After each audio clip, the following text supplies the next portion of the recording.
아멘. 감사합니다. 우리 성도 간에 문안 인사 나누도록 하겠습니다. 한 주간 평안하셨습니까? 인사 나누겠습니다. 예, 또 다른 분 바라보시면서 주님만 기대합니다. 믿음으로 고백하도록 하겠습니다. 고린도전서 강의 이제 세 번째 시간입니다. 그리스도의 마음이라는 제목을 가지고 고린도전서 2장 말씀 우리 함께 나누도록 하겠습니다. 1절로 2절 말씀 우리 한 목소리로 같이 읽도록 하겠습니다. 시작. 형제 자매 여러분, 내가 여러분에게로 가서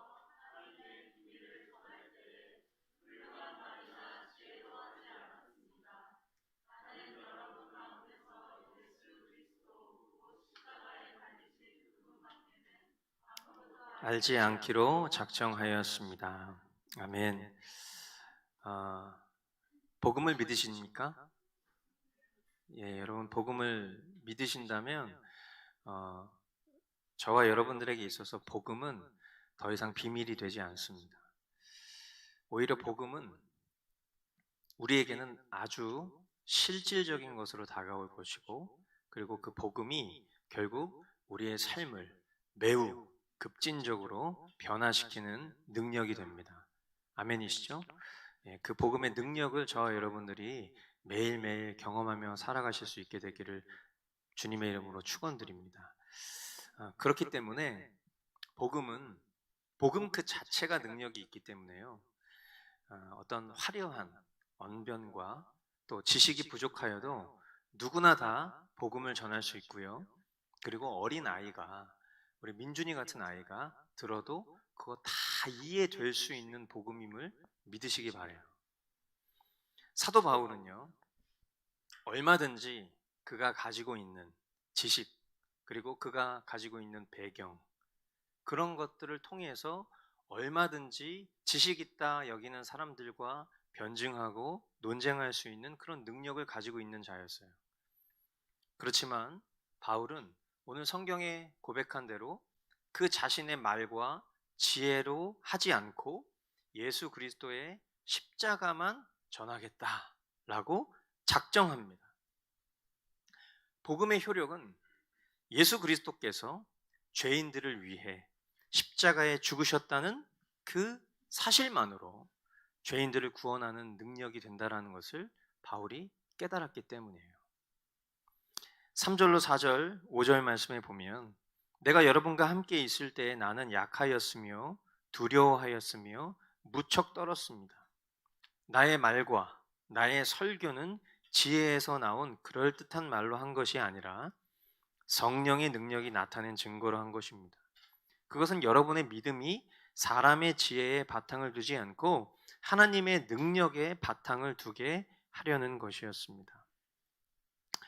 제가 이 본문을 읽으면서 과거에 저의 어떤 부끄러운 모습들을 좀 떠올리게 됐어요. 예전에 제가 이제 첫 사역지에서부터 그리고 이 교회를 개척하기 전 교회, 사역 전까지 사역하던 교회들에서 제가 매주 설교를 할 기회가 있었습니다. 보통 이제 전도사 시절 때에는 설교를 할 기회가 많지 않아요. 만약에 부서를 맡고 있으면, 청소년부를 맡고 있으면 청소년부에 설교를 한다든지, 유초등부를 맡고 있으면 유초등부 아이들한테 설교를 한다든지 하는 그런 기회들을 얻을 수 있지만, 어른들 앞에서 또 이렇게 매주 설교를 할 수 있는 기회를 얻는다는 건 쉬운 일은 아니에요. 근데 제가 이전에 사역했던 교회 전까지는 매주 설교를 할 수 있는 그런 기회들이 있었어요. 제가 이제 20대 후반부터 중후반부터 이제 30대를 그렇게 보냈기 때문에 이제 설교를 해봤자 얼마나 그런 깊이 있는 설교를 했겠습니까? 그런데 매주 이렇게 설교를 하면 많은 분들이 제 설교가 탁월하다고 그렇게 칭찬 같은 말들을 해 주셨어요. 그리고 이제 제 나름대로도 나는 좀 그래도 언변이 있는 것 같아. 이제 그게 어떤 제 무기라고 여기고 그렇게 사람들의 칭찬을 겸손한 것처럼 받아들였지만 제 마음 가운데는 합당하다, 뭔지 이렇게 생각하고 그랬어요. 근데 제가 이제 이 개척을 하기 전 교회에서는 이제 사역의 특수성 때문에 어, 꽤 오랜 시간 이제 설교를 할 기회가 없었죠. 그리고 맨날 이제 찬양 인도만 하는 그런 이제 사역을 했었기 때문에 이제 그러다가 이제 개척을 하면서 저는 이토록 설교하는 것이 어렵고 두려운 일인가라는 것을 이제 새삼 깨닫게 됐어요. 더욱이 과거에 많은 분들이 뭐 탁월했다, 너무 은혜로웠다라고 칭찬해 주셨었던 그런 설교문을 최근에 한번 읽어봤는데 정말 절망적인 실체를 봤어요. 어쩜 이렇게 요망스럽고 어쩜 이렇게 정말 절망적일까 할 정도로 더 이상 읽어내려가는 것조차가 너무 낯뜨겁고 부끄러운 그런 실체를 보게 된 거죠. 과거를 한마디로 정리하면 그냥 토크쇼였다. 말 그대로 토크쇼. 본문 내용에 대한 연구도 없고, 그리고 대지 몇 개 이렇게 딱 던져놓고 그냥 그 어설픈 말재주와 그리고 개똥 철학으로 막 점철되어 있는, 그리고 안에서 또 어디서 주고 뭐 이렇게 주워 먹은 건 있어가지고 막 사람들을 막 울리기도 하고 웃기기도 하는 어떤 그런 행위들이 마치 그들로 하여금 성령의 능력인 것처럼 그렇게 위장되었던 그런 끔찍한 실체를 과거에 제가 탁월했다고 여겼던 그 설교문에서 발견을 했던 거죠. 말씀을 전했던 저나 또 그 말씀을 들었던 청자나 뭐 자유롭고 능숙했을지는 모르겠어요. 그렇지만 진정한 회심이 있었을까? 진정한 깨달음의 은혜가 있었을까? 주님이 하시면 그 일들도 가능하겠지만 제 어떤 과거의 그런 모습들을 봤을 때에 과연 정말 주님이 이런 연약한 존재를 통해서도 일하실 수 있었다면 그것이 정말 주님의 능력이지만 제 자신은 굉장히 부끄러웠다라는 생각을 하게 된 거죠. 근데 요즘 설교를 보면 더더욱 부끄러워요. 제가 이제 매주 이 모니터를 하면서 설교하는 영상을 봅니다. 아주 가끔 이렇게 싫어요 누르시는 분도 있어요. 아주 가끔 한 명 있어요. 한 명. 아주 고정적인 안티팬이 있으셔요. 뭐 많은 분들이 볼 수 없는 그런 설교죠. 그런데 이제 이 설교를 이렇게 모니터하면서 과거에는 허접하고 정말 토크쇼 일색이었지만 그래도 뭔가 되게 능숙함이 있었다. 그런데 이제는 능숙함도 없다. 원고에서 눈을 떼는 게 두려울 만큼 진리로 선포하고 말씀 속에서 결론 내야 하는 그 책무가 굉장히 무겁다라는 사실을 이제 깨닫게 되는 거예요. 그러다 보니까 뭐 어떤 능숙함 이런 것들도 없고 그냥 참 정말 이 설교를 들어주고 계시는 성도분들이 참 대단하다 이런 생각이 정말 진실로 이렇게 들고 있어요, 요즘에. 그러면서도 또 마음 한켠에는 여전히 이런 죄된 자아의 어떤 길들여져 있는 모습들이 또 제 안에 꿈틀거리고 있는 걸 느껴요. 그러니까 뭔가 지금 이렇게 설교를 하고 있을 때 제가 여러분한테 전달하는 이 모든 메시지들은 다 원고 그대로 전하고 있어요. 그런데 뭔가 원고를 안 보고 회중으로 하여금 야, 목사님 되게 능숙하다. 목사님 되게 노련하다. 라는 어떤 그런 모습으로 보이고 싶은 욕망. 그리고 내 언변을 의지하고 싶을 때 그냥 정리되어 있는 그냥 원고 그대로를 전하는 것이 아니라 내 마음에 뭔가 꿈틀거리는 그냥 내 언변을 의지하고 싶을 때마다 그것이 얼마나 무서운 것인가라는 그런 내면의 책무가 느껴지는 거예요. 명설교에 대한 욕심이 제 안에 탐심과 명예욕으로 자리 잡는 것이 매번 싸우는 전쟁이에요. 아마 이 나눔을 듣는 여러분들은 속으로 웃기실 수도 있어요. 무명의 사역자가 뭐 과거에 탁월한 설교를 했다 이렇게 말하는 것도 좀 뭐 근거도 매우 주관적인 그런 이야기일 뿐더러 지금 설교를 들을 때 우리 목사님이 명설교가가 될 가능성이 있나? 이제 이런 생각을 하시면 지금 제가 이렇게 고민하는 것 자체가 되게 소모적으로 들리실 수도 있어요. 맞아요. 어쩌면은 저는 이런 생각을 좀 했어요. 어쩌면 설교를 더 못해야 될지도 모르겠다. 더더욱 이 설교하는 것 자체를 어려워하고 두려워해야 할지도 모르겠다. 내 말과 설득력 있는 그런 지혜의 말이 아니라 정말 나는 말도 못하고 나는 논리도 부족하고 나는 지혜도 부족하고 나는 다 부족하지만 왠지 모르게 이 설교를 들었을 때 내 마음 가운데 주체할 수 없는 성령님의 역사를 경험할 수 있는 그런 설교가 되려면 어쩌면 더 못해야 되겠다라는 그런 생각이 들더라고요. 정말 경험하기 위해서라면 말이죠.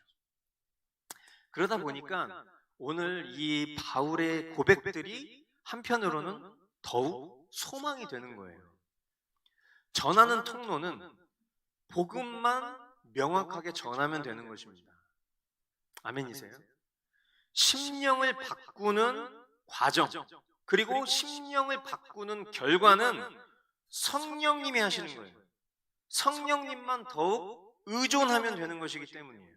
그렇기 때문에 전하는 통로는 어떤 화려한 수사나 그럴싸한 언변을 늘어놓는 거에 집중할 것이 아니라 마음에 감동을 주는 어떤 예화를 찾는 일에 시간을 쏟는 것이 아니라 그냥 오늘 이 바울이 이야기한 그대로 말과 지혜가 아니라 복음만 전하면 그 복음이 영혼들의 심령을 바꿀 것이라는 이 명백한 진리대로 설교를 하면 된다는 거예요.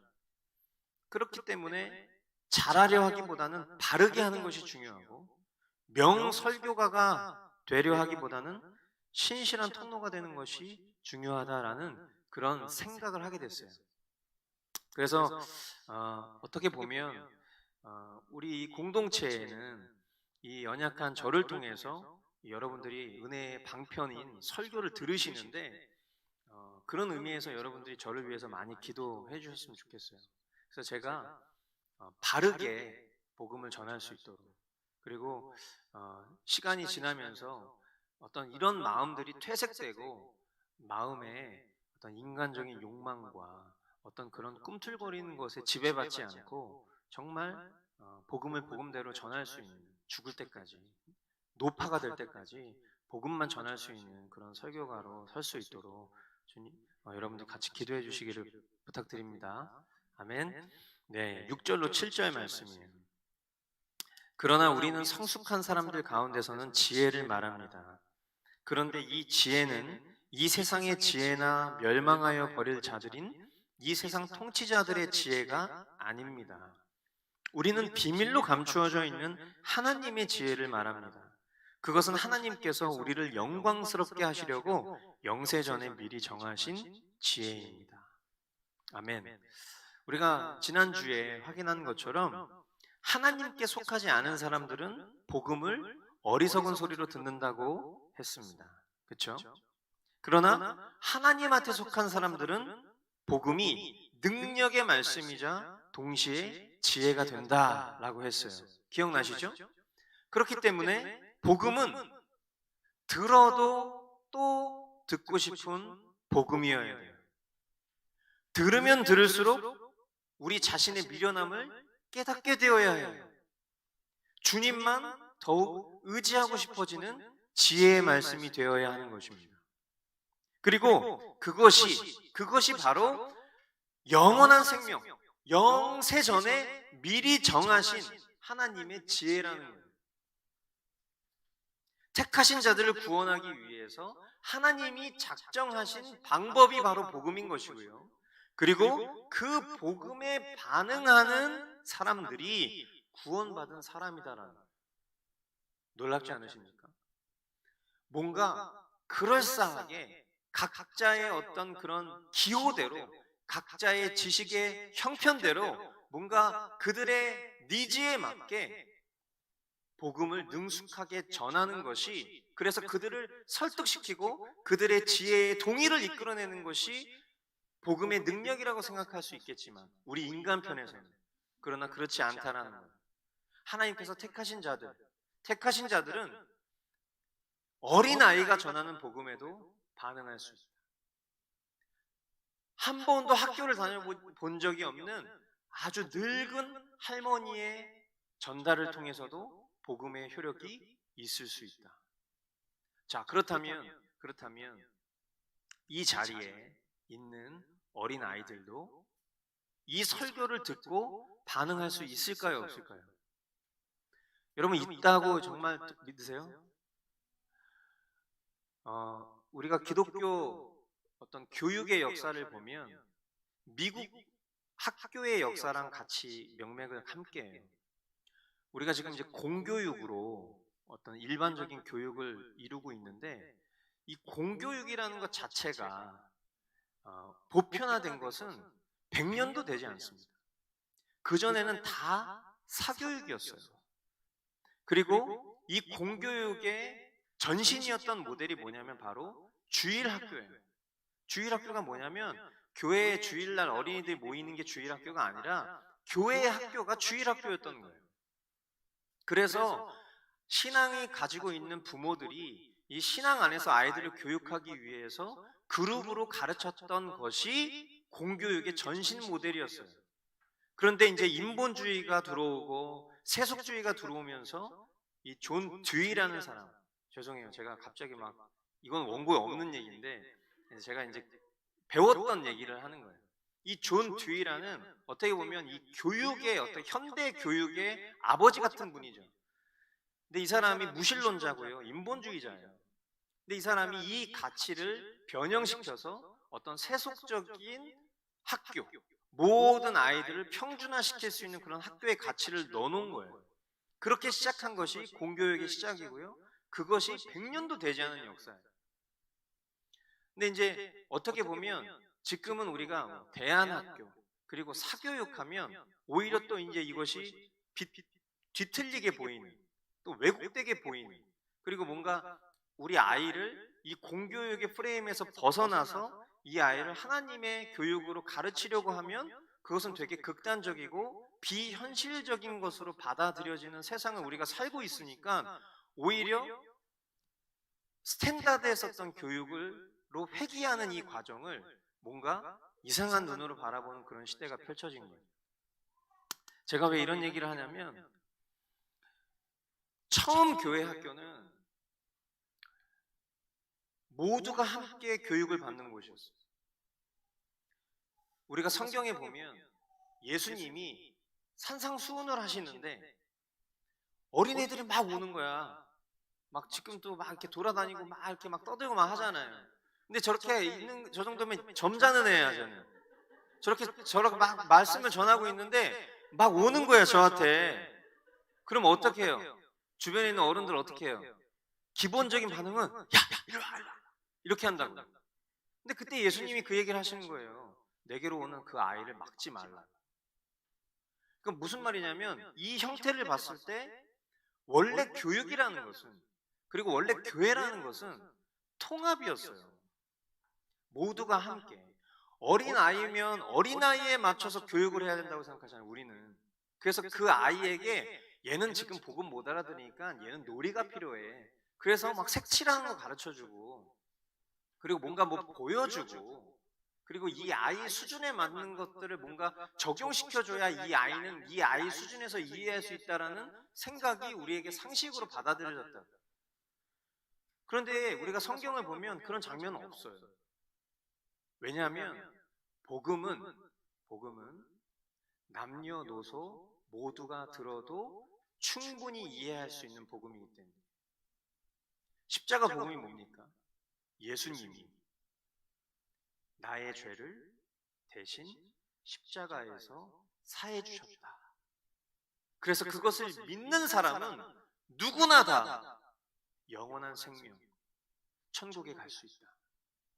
여러분, 이거 어렵습니까? 어렵지 않아요.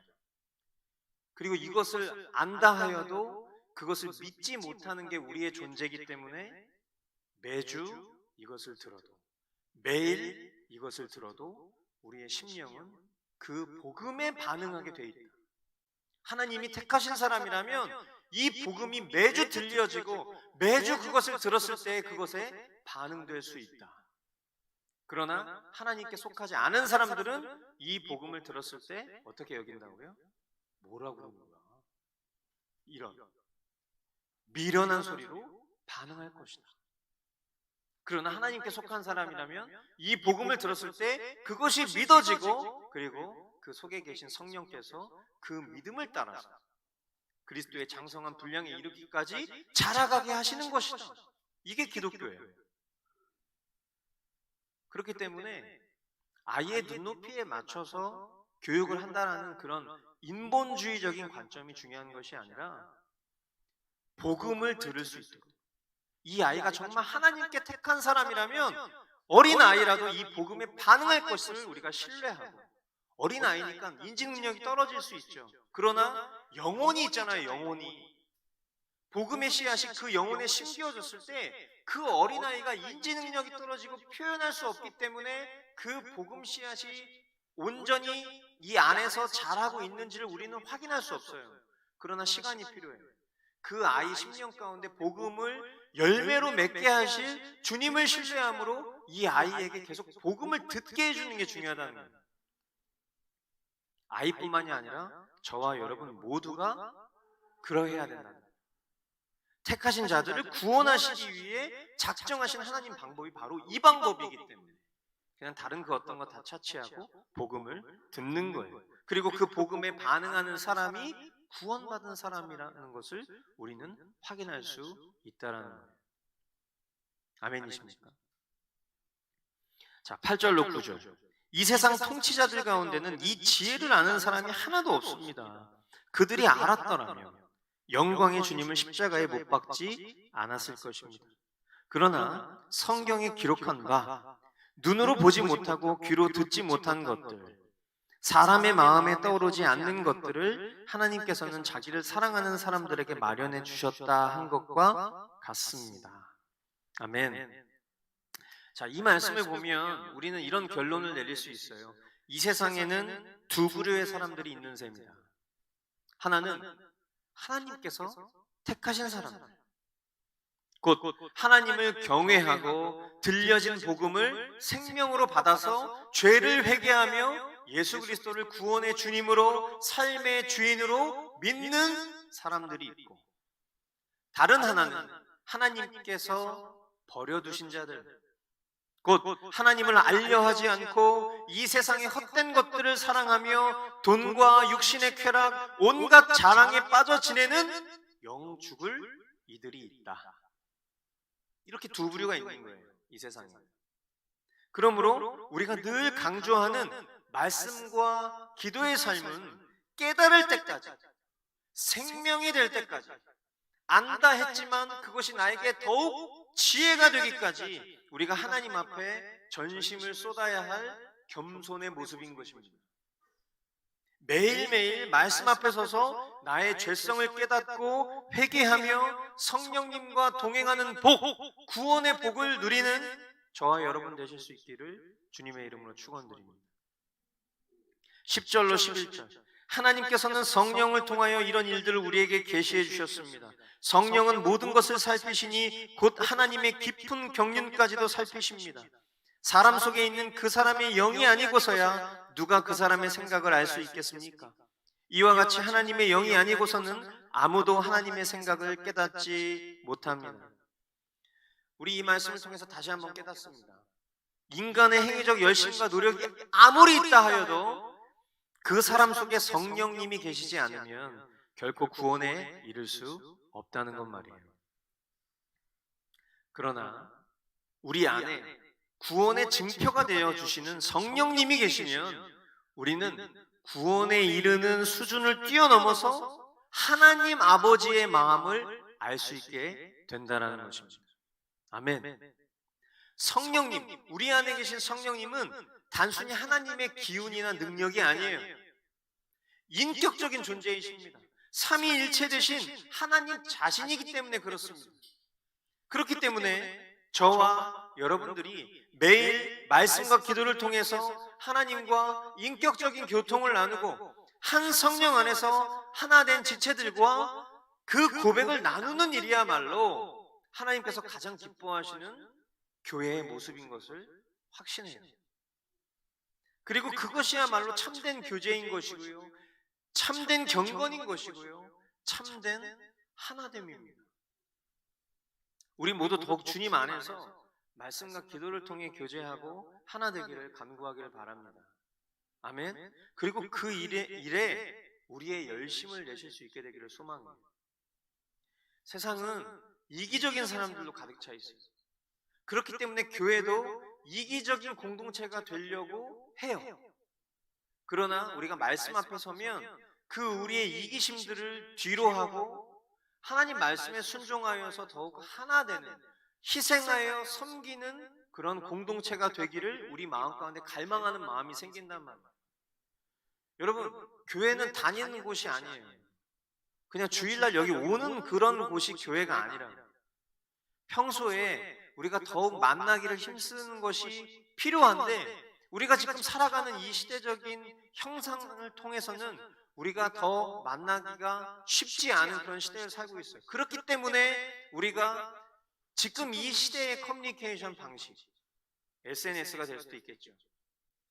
그리고 우리 공동체로는 뭐 밴드가 있을 수 있겠죠. 카톡이 있을 수 있겠죠. 다 이게 결국 SNS인데, 이런 것들을 통해서 우리가 서로 어떤 일들이 있을 때 서로 자신의 어떤 피드백을 주고, 누군가가 어떤 축하할 일이 있으면 함께 축하해주고, 어려운 일이 있으면 함께 어려워해주고, 기도해주고, 반응해주고, 무엇보다 내 안에 살아 역사하시는 그 하나님과의 교통을 함께 나눔을 통해서 우리 안에 한 성령 안에서 우리가 한 공동체로 나아가고 있다는 것을 나누는 것, 그것은 나의 경건을 위해서가 아니라, 나의 경건뿐만 아니라 우리 공동체가 참된 공동체가 될 수 있는 방법이에요. 그러나 관망적인 태도, 수동적인 반응, 그런 것들은 절대로 이 교회를 건강하게 할 수 없어요. 더욱이 나 자신 스스로도 건강하게 할 수 없어요. 잘 기억하시기 바라요. 성령님은 인격적이세요. 그 성령님은 우리 한 사람 한 사람과의 인격적인 관계도 있으시고, 우리 모두와 다 인격적인 관계를 유지하세요. 그렇게 우리는 새로운 가족 공동체에 속했다라고 성경은 얘기하고 있다. 내 아이가, 어른 아이가 어른이 될수록, 성인이 되어 갈수록 방문을 닫고 방에서 나오지 않아. 밥 먹으라고 얘기했는데 대답도 안 해. 지금 내가 아파서 병원에 가야 되겠다고 하는데도 관심이 없어. 지금 나한테 아주 기쁜 일이 생겼다고 얘기하는데도 관심이 없어. 여러분, 이게 건강한 겁니까? 교회가 똑같은 거예요. 우리 안에 기쁜 일이 있어요. 우리 안에 어려운 일이 있어요. 어떤 지체가 대화를 걸고 있어요. 그런데 우리가 다 침묵해. 왜? 내가 중요하니까. 내 방식이 중요하니까. 내 기준이 더 중요하니까. 여러분, 그건 교회가 아니에요. 더욱 모이기를 힘써라. 우리가 물리적인 자리에서 모이는 것이 점점 어려운 시대가 되면 될수록 하나님은 어쩌면 우리에게 은혜의 방편으로 그런 카톡이라든지 밴드라든지 이런 것도 우리에게 열어주신 거예요.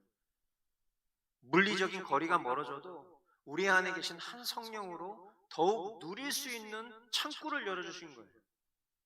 근데 여러분, 주님이 다시 오실 때가 가까우면 가까울수록 이제 그 창구도 막히게 될 거예요.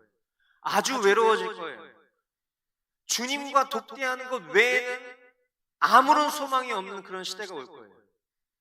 지금이 은혜의 때, 지금이 누릴 수 있는 때. 여러분, 지금 제 얘기가 언젠가 여러분들 심령에 메아리처럼 울려 퍼지는 날이 있을 거예요. 우리가 모이고 싶어도, 보고 싶어도 볼 수 없는 시대, 서로의 근황을 알고 싶어도 알 수 없는 시대, 예수 믿는 것 때문에 도망 다닐 수밖에 없는 시대가 올 거라고. 그러나 지금은 그럴 때가 아니죠. 지금 우리가 더 한 성령 안에서, 말씀 안에서, 또 우리에게 허락하신 여러 은혜의 방편들을 통해서 우리가 더 친교하고 교제할 수 있는 기회가 열려있는 시대, 더욱 사랑하기를, 더욱 하나 되기를 힘쓸 수 있는 시대라는 것을 기억하실 수 있게 되길 바라요. 그래서 우리 공동체 안에서 여러 가지의 일들이 오고 갈 때 침묵하지 마시고 반응해 주시고 교통해 주시고, 그리고 여러분 안에 계신 주님과의 그 나눔 나눠주시는 일에 더욱 힘써 주시기를 부탁드립니다. 자, 12절로 13절. 우리는 세상의 영을 받은 것이 아니라 하나님께서 오신 영을 받았습니다. 그것은 하나님께서 우리에게 은혜로 주신 선물들을 우리로 하여금 깨달아 알게 하시려는 것입니다. 우리가 이 선물들을 말하되 사람의 지혜에서 배운 말로 하지 아니하고 성령께서 가르쳐 주시는 말로 합니다. 다시 말하면 신령한 것을 가지고 신령한 것을 설명하는 것입니다. 아멘. 앞서 제가 설교한 대로 성령님께서는 하나님의 감추었던 지혜, 곧 예수 그리스도의 십자가로 죄인을 구원하시는 십자가 복음을 저와 여러분한테 주셨다고 했어요.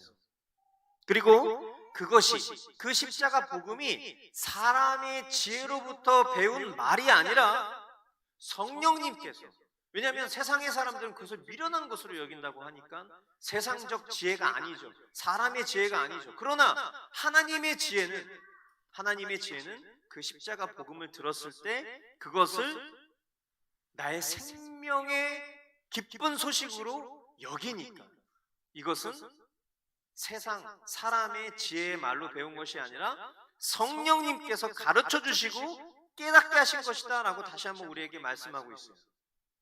즉 신령하신 성령님이 신령한 것을 가지고 신령한 것을 설명한다 이렇게 표현했잖아요. 그러니까 앞에 말하는 신령한 것이라는 것은 신령하신 성령님으로 말미암아, 뒤에 있는 신령한 것은 뭡니까?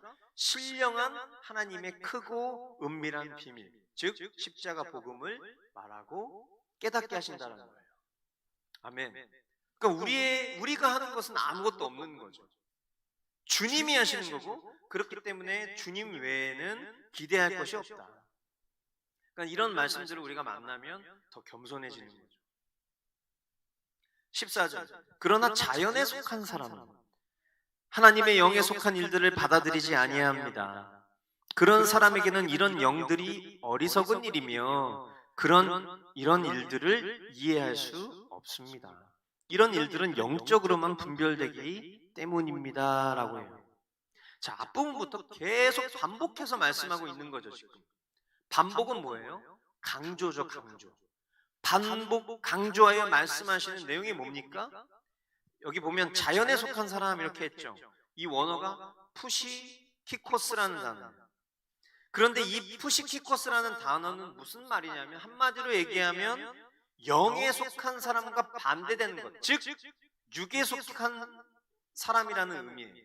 근데 왜 육에 속한 사람이라고 번역이 안 되어 있냐면, 예전 성경에는 육에 속한 사람이라고 써 있어요. 근데 제가 언젠가 여러분한테 설명드린 적이 있는데, 여러분 육에 속한 것이 좋은 거예요, 나쁜 거예요?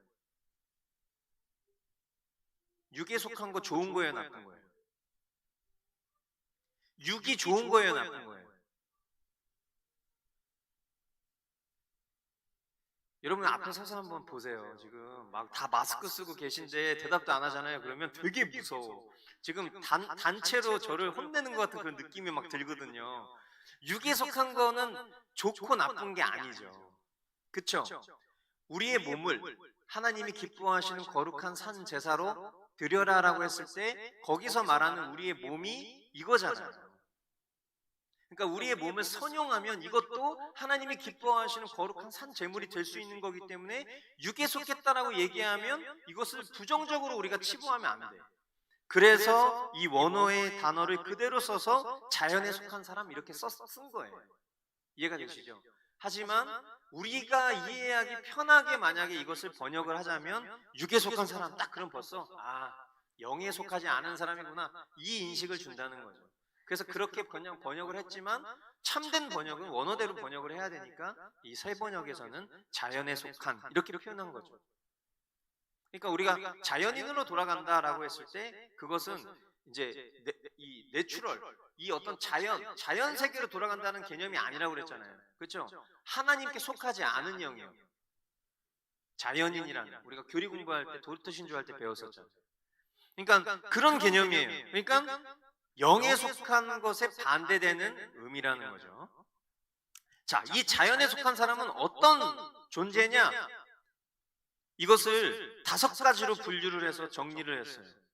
첫 번째, 육적인 사람은 어떤 사람이냐면 하나님을 알지 못하고, 그래서 이 말씀을 우리가 뒷받침하는 고린도전서 1장 21절 같이 한 목소리로 읽어볼까요?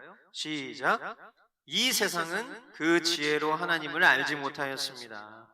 하나님의 지혜가 그렇게 되도록 한 것입니다.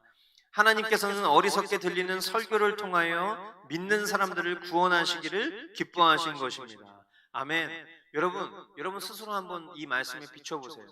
여러분 하나님을 아는 사람입니까? 모르는 사람입니까? 여러분이 만약에 하나님을 안다 여기며 착각할 수도 있어요. 하지만 여러분이 진실되게 여러분 안에 계신 성령님으로 말미암아 하나님의 말씀인 성경을 통해서 하나님을 알고자 하는 갈망이 있는 사람이라면 여러분은 영에 속한 사람이에요. 그러나 육적인 사람들은 하나님을 알지 못한다. 알려 하지 않아. 왜? 그게 하나님이 그렇게 하신 거예요. 하나님이 알지 못하도록 비밀에 감춰놓으신 거예요. 어리석은 소리를 듣게 하시는 거예요. 그러나 만약에 이것이 지혜의 말씀, 생명의 말씀, 더 듣고 또 듣고 싶은 말씀을 우리에게 반응되어진다면 너무 감사한 일이죠. 왜냐하면 우리는 하나님을 아는 자로 택함을 받았기 때문에. 자, 또 육적인 사람은 어떤 사람이냐면 깨닫지 못하고 라고 했어요. 깨닫지 못한다. 로마서 3장 11절 함께 읽어보겠습니다. 시작.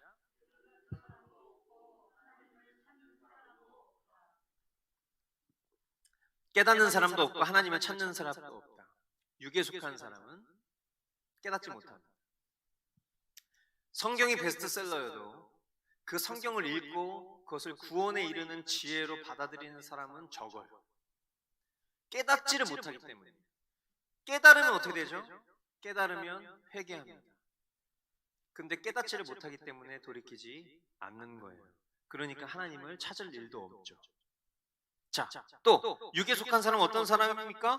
하나님을 경외함과 섬김이 없고 하나님께 감사하지 않으며 라고 했어요. 로마서 1장 21절 사람들은 하나님을 알면서도 하나님을 하나님으로 영화롭게 해드리거나 감사를 드리기는커녕 오히려 생각이 허망해져서 그들의 지각 없는 마음이 어두워졌습니다. 여러분 하나님이 살아계신다는 걸 믿으십니까? 우리가 영에 속한 사람이라면 하나님이 살아계신다는 걸 믿을 수밖에 없어요. 그래서 그 하나님의 민낯이 두려워서 우리는 그 하나님 앞에서 범죄하기를 주저하게 돼요. 물론 범죄로 이어지는 경우들도 있지만 1차적으로 우리 마음 가운데 범죄하기를 주저하게 되는 가장 큰 이유는 지금 하나님이 나를 보고 계신다라는 그 눈빛 때문이죠. 하나님을 경외하는 자는 그 하나님 앞에서 행동합니다. 그래서 하나님의 기뻐하시는 찾아가요. 그런데 육계에 속한 사람은 그 하나님의 민낯을 무시해버려요. 그리고 자기 생각만, 섬김이 없다. 그리고 더 나아가서 그 어떤 일도 다 자기의 공로로 돌리기를 원하고 더 미련한 것은 야, 운이 좋았다. 운이 좋았다. 자기의 공로로 돌리는 것도 미련한 일인데 더 무서운 무시무시한 건 운이 좋았대. 여러분 진화론자들이 지구가 탄생하는 것을 얘기할 때 뭐 얘기하죠? 작은 미생물이 운이 좋은 거야. 운이 좋아서 그게 그 다음 뭔가로 바뀌고 그게 또 운이 좋아서 이렇게 돼가지고 엄청난 운으로 결국 원숭이가 한 마리 나오고 그 원숭이가 우리가 된 거예요. 아주 운이 좋게. 그렇잖아요. 진화론자들의 주장이 그렇잖아요. 근데 우리가 지금 살아가면서 우리 삶에 일어나는 모든 일들을 대할 때, 야, 그건 진짜 운이 좋았어. 그냥 자기 공로로 돌리는 게 그나마 조금 더 지혜로운 것 같아. 운이 좋았다고 얘기하는 것보다. 하나님의 사랑은 주님이 하셨습니다. 너무 감사하게 저희 어저께 집이 팔렸어요. 근데 정말 말도 안 되는 일이 있었어요. 뭐냐면 지난주에 이제 저희가 살 집을 계약하는 날 저희 집을 사겠다라고 저희가 집을 알아보고 있는 그 중에 2명에게 연락이 온 거예요. 그래서 저희는 주님이 집을 팔아주시고 우리 집을 얻게 하시는구나라고 생각하고 계약을 했어요. 근데 그 2명이 연락이 끊긴 거예요. 그럼 어떻게 되죠? 운이 안 좋은 거죠? 믿음이 없는 사람은 그런 상황에서 흔들리는데 죄송하게도 제가 흔들리더라고요. 저와 제 아내의 마음 가운데 평강이 사라지더라고요. 왜냐하면 이번 주 금요일 날 이사를 하기로 했는데 당연히 팔릴 것 같은 그 매매자가 연락이 끊기고 모든 소망이 다 사라지니까 당장 잔금을 어떻게 치러야 되나 이 생각부터 하는 거예요. 그래서 주님 앞에 평강을 잃지 않으려고 노력하면서 더욱 기도하고 정말 주님만 의지하려고 했어요. 근데도 마음에 뭔가 이렇게 조바심이 있죠. 그런데 그저께 구미에 사시는 어떤 분이 주일날 저희 집을 보러 오시겠다라고 연락이 왔어요. 그래서 이제 우리 마음 가운데는 또 주님이 혹시나 이분을 통해서 일하실 수 있을까 생각하고 저희는 주의를 고대했어요. 근데 갑자기 어저께 밤에 어떤 분이 전화를 하셨어요. 피터팬에서 봤는데 지금 당장 집을 좀 봐도 되겠습니까? 한 30분 있다가 그분 가족이 오셨어요. 싹 둘러보시더니 너무 좋아하더니 그 자리에서 계약금을 딱 내고 가셨어요. 하나님 하시는 일들이 이렇더라고요. 근데 세상 사람들이 이걸 어떻게 바라볼까요? 야, 운이 좋았어. 야, 요거 우리가 꽤 쏠쏠하게 우리가 잘한 것 같아. 근데 하나님의 사람들은 어떻게 반응해야 되죠? 주님이 하셨습니다. 주님 너무 감사합니다. 주님이 하셨습니다. 이렇게 고백할 수밖에 없는 거예요. 얘네들이 뭘 알겠어요. 근데 그 과정을 보니까 그 감정 없는 아들도 눈물 한 방울 나왔다는 거야. 주님이 하신 일이 너무 감격적이어서. 그리고 딸내미는 막 박수치면서 할렐루야를 막 외치고 말이에요. 그러니까 우리가 이런 모습을 봤을 때 하나님을 경외하고 하나님이 행하신 일들을 찬양하고 주님만 신뢰하는 것이 영에 속한 사람의 반응이지만 육에 속한 사람은 하나님을 무시하고 섬김이 없고 하나님께 감사하지 않는다. 우리가 살아가야 될 태도와 내가 어디에 속해 있는지를 분별할 수 있는 시금석이 되는 거죠. 그리고 육에 속한 사람은요 우상 숭배에 빠져 지낸다고 해요. 로마서 1장 23절 그들은 썩지 않는 하나님의 영광을 너무 저는 이 표현이 너무 아쉬운 것 같아요. 너무 안타까운 것 같아요. 왜냐하면 하나님의 영광을 뭐라고 표현했냐면 썩지 않는 하나님의 영광이라고 했어요. 왜 이렇게 표현했냐면 이어지는 말씀 썩어 없어질 사람이나 새나 네발 짐승이나 기어다니는 동물의 형상으로 바꾸어 놓았습니다. 썩어 없어질 것들에 하나님 썩어 없어지시지 않는 그 하나님의 영광을 그 썩어 없어질 것에다 다 갖다 놓는다는 거예요. 뭐에다 갖다 놔요? 사람에게. 그 사람 안에는 나도 있죠. 나 자아숭배. 난 저분처럼 되고 싶어. 인플루언스. 난 저 사람처럼 되고 싶어요. 저 사람이 내 롤모델이에요. 네 발 짐승.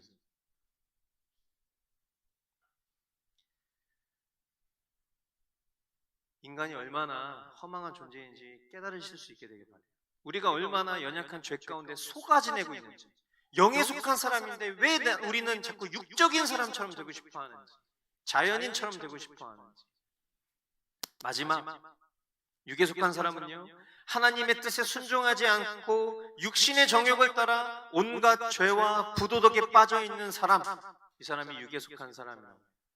에베소서 2장 2절로 3절 같이 한 목소리를 읽어보겠습니다. 시작. 그때 여러분은 허물과 죄 가운데서 이 세상의 풍조를 따라 살고 공중의 권세를 잡은 통치자 곧 지금 불순종의 자식들 가운데서 작용하는 영을 따라 살았습니다. 우리도 모두 전에는 그들 가운데에서 육신의 정욕대로 살고 육신과 마음이 원하는 대로 행했으며 나머지 사람들과 마찬가지로 날 때부터 진노의 자식이었습니다. 아멘. 이러한 육에 속한 사람은 성령님께서 주시는 일을 깨닫지 못한다라는 것이에요. 그것을 오늘 본문이 계속 반복 강조하고 있는 것입니다. 자, 15절로 16절. 신령한 사람은 모든 것을 판단하나 자기는 아무에게서도 판단을 받지 않습니다. 누가 주님의 마음을 알았습니까? 누가 그분을 가르치겠습니까? 그러나 우리는 그리스도의 마음을 가지고 있습니다. 오늘 본문이 이렇게 확신하면서 결론을 내고 있습니다. 신령한 사람, 영적인 사람을 말하는 거겠죠. 영에 속한 사람을 말하는 것이겠죠. 영에 속한 사람은 성령님의 역사로 하나님의 복음을 깨닫고 믿은 사람이기 때문에 이런 사람은 하나님의 모든 진리들을 분별하고 판단할 수 있다 없다? 있다. 그런 사람들이 어떤 사람들이다? 예수님의 마음을 아는 사람들이다 라는 거예요. 말씀의 결론이에요. 오늘 하나님께서 저와 여러분들에게 이렇게 물어보시는 것 같아요. 나는 육에 속한 자인가? 아니면 성령님께 속한 자인가? 이 질문 앞에 우리의 태도를 돌아볼 수 있게 되기를 바랍니다. 그리고 태도를 명확히 하는 그런 저와 여러분 되실 수 있기를 주님의 이름으로 축원드립니다. 아멘. 기도하겠습니다. 사랑하는 주님,